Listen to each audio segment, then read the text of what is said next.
bienvenue sur Mizan TV qui aujourd'hui nous a invités à parler d'Al-Borda avec notre invité, M. Hassan Boutaleb, qu'on ne présente plus, qui est auteur, conférencier, séminariste, qui nous livre toutes les qualités de son expérience spirituelle à travers ses traductions et ses enseignements, et qui a rédigé tout un ensemble d'ouvrages, dont celui dont nous allons vous parler aujourd'hui, Al-Borda.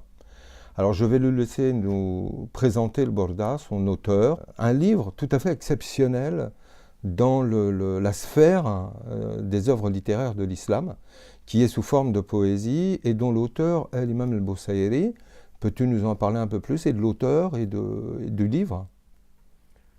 Salam alaikum wa rahmatullah. Al-Boussaïri est un cas particulier, un cas exceptionnel dans ce qu'on pourrait appeler la littérature et la poésie arabe, parce qu'il écrivait des poèmes, il a toujours été excellent dans la poésie, mais il n'avait jamais écrit sur le prophète. Alayhi salatu wassalam. Et l'une des caractéristiques des grands maîtres et des grands poètes, c'est qu'ils ne peuvent pas, leur œuvre n'est pas aboutie s'ils n'écrivent pas un poème sur le poète, sur le prophète, oui. Et il s'est rendu compte de cela, donc, et il commence donc à composer ce poème. Et à cette époque-là, il est touché par une grave maladie. Une partie de son corps est paralysée.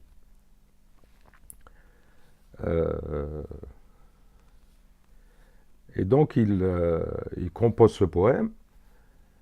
Et durant la nuit, à un certain moment, il s'arrête.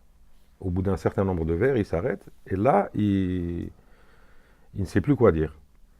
Il ne sait plus quoi dire. C'est-à-dire l'inspiration s'arrête dans son rêve. Dans son rêve. Et le prophète alayhi salatu wassalam lui apparaît en rêve et lui souffle un vers. Et lui il continue. Donc il continue le poème. Le lendemain, il se réveille et il oublie le poème. Enfin, il ne lui donne pas l'importance que ça a. Et il rencontre quelqu'un qui lui dit j'ai vu le prophète, dans un rêve, et il te demande de déclamer ce poème. C'est comme ça que naît le Borda. Et la particularité du Borda, c'est que c'est un peu... elle contient un peu tout. La vie du prophète, sa naissance, ses miracles, ses faits d'armes, tout y est cité. Et dans un arabe d'une beauté extraordinaire. C'est ce qui fait d'ailleurs son intérêt, c'est ce qui fait aussi la gloire de cet ouvrage, qui est, je le rappelle, mémorisé et déclamé ou chanté dans le monde entier. Même les enfants, très souvent, c'est un poème que les enfants apprenaient par cœur, jusqu'aujourd'hui encore dans certains pays. Oui, dans les madrasas. Et il y a aussi un autre phénomène, c'est qu'on enterre nos morts. Dans de nombreux pays, certains morts sont enterrés sur le Borda. C'est-à-dire on porte le corps en chantant le Borda jusqu'au cimetière. C'est ce qui se fait par exemple dans certaines régions du Maroc, ou là à l'ouest en Algérie, ou là dans... Oui, tout à fait. Alors effectivement, ce que tu dis donc est intéressant. Alors avant d'y revenir, je voudrais qu'on reparte déjà un petit peu de l'auteur, l'imam al-Boussaïri, qui était de la voie spirituelle Chadiliya, qui était à Alexandrie, qui vivait auprès de ses maîtres Sidi Abul Hassan al-Chadili et Sidi Abul Abbas al-Mursi, son premier successeur, dont il a été disciple. Et d'ailleurs, où il est enterré. Il est enterré à Alexandrie, auprès des grands disciples de Sidi Abul Hassan, donc Sidi Abul Abbas al-Mursi, Makineddin, etc.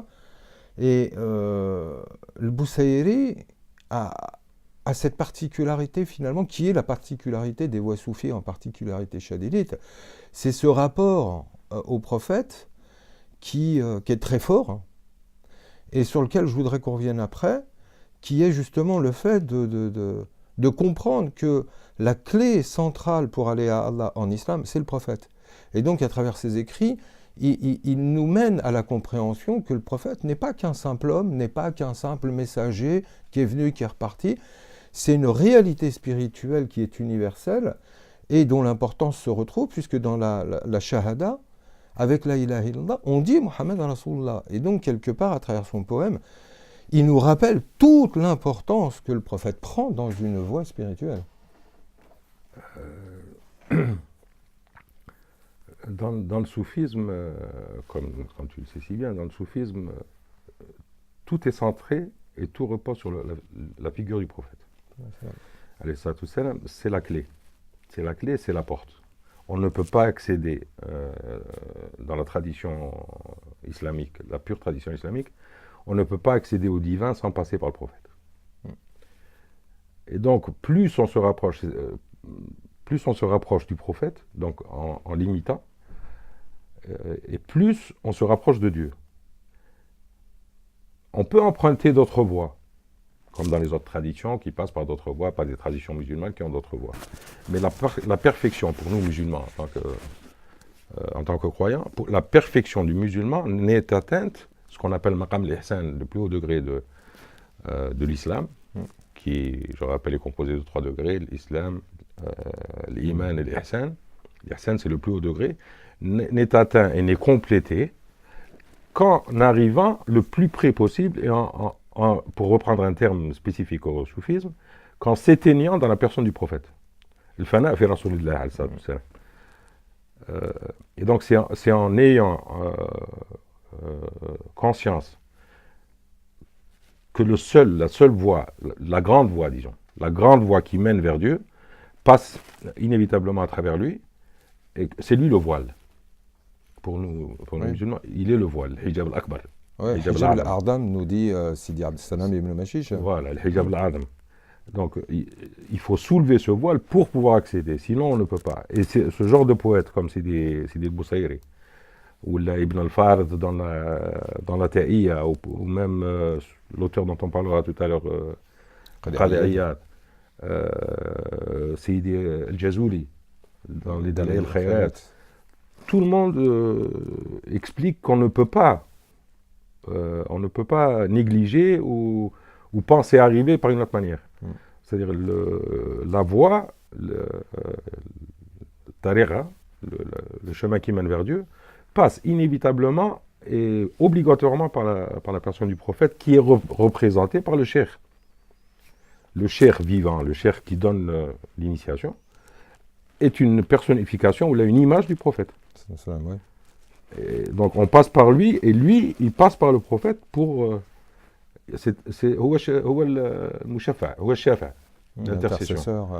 L'intercession, elle signifie pas uniquement une intercession eschatologique, c'est-à-dire qu'à la fin du monde, il interviendra juste pour le pardon. Elle est vivante, c'est une intercession vivante, c'est-à-dire qu'il est l'intermédiaire entre nous et Dieu. Oui, par lequel il faut absolument passer.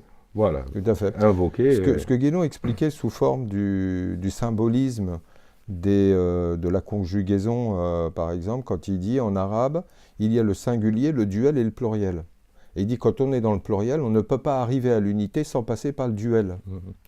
Et ce duel, justement, shafa'a, le terme même intercession en arabe, veut dire aussi la parité et la dualité. Donc le duel, c'est-à-dire qu'on a besoin de lui pour arriver à Allah. Et ça, l'imam Busayri le met très bien en avant. Alors, je voulais aussi une petite précision, c'est que le vers que le prophète va lui donner va devenir le refrain, finalement, de la Burda, où à chaque strophe, quand on s'arrête, on reprend ce refrain. Moulaya salli wa sallim da'iman abadan ala habibika al-khayr lihimi. Je me mélange les pédales. Et tu veux bien nous lire un petit passage, s'il y a quelque chose qui te touche dans la Burda, ou que les lecteurs puissent comprendre l'importance et la profondeur de cet écrit que tu as traduit. Je vais juste lire quelques vers sur la naissance du prophète. Allez, ça, tout ça. Bon, je la lis en français, si vous voulez que je la lise d'abord en arabe. Je la lis en français parce que c'est un public francophone. Alors, la naissance du prophète. Les conditions et les modalités de sa naissance confirment la noblesse de son lignage. Quel merveilleux exorde et quel glorieux terme. Ce fut le jour où les Perses présagèrent un grand malheur, et où on leur fit annonce de l'avènement de malédictions et de tourments. Où les colonnes du trône de Khosro tremblèrent, et où son pouvoir et ses armées s'éparpillèrent. Par suite de remords, le feu sacré des Perses s'éteignit, et de chagrin, les rivières de Perse égarèrent leurs sources. La cité de Sawa, qui est une ville perse, vit sa source se tarir, et les porteurs d'eau s'en retournèrent déçus. C'était comme si, par tristesse, le feu était devenu aussi humide que l'eau, et l'eau aussi brûlante que le feu. À grands cris, les djinns manifestèrent, alors que des lumières apparurent, et la vérité se manifesta par des signes et par des paroles. Les incroyants étaient comme aveugles et sourds, et l'annonce de sa nativité ne fut pas entendue, pas plus qu'ils ne perçurent la lumière de l'avertissement. Et ce, bien que leur devin ait annoncé au peuple que l'effondrement de leur fausse croyance était imminent. En cela, même après avoir vu les étoiles filer à l'horizon, qui, tout comme leurs idoles, s'effondraient à même le sol, chassés de la voie de la révélation, les démons défaits prirent la fuite les uns après les autres.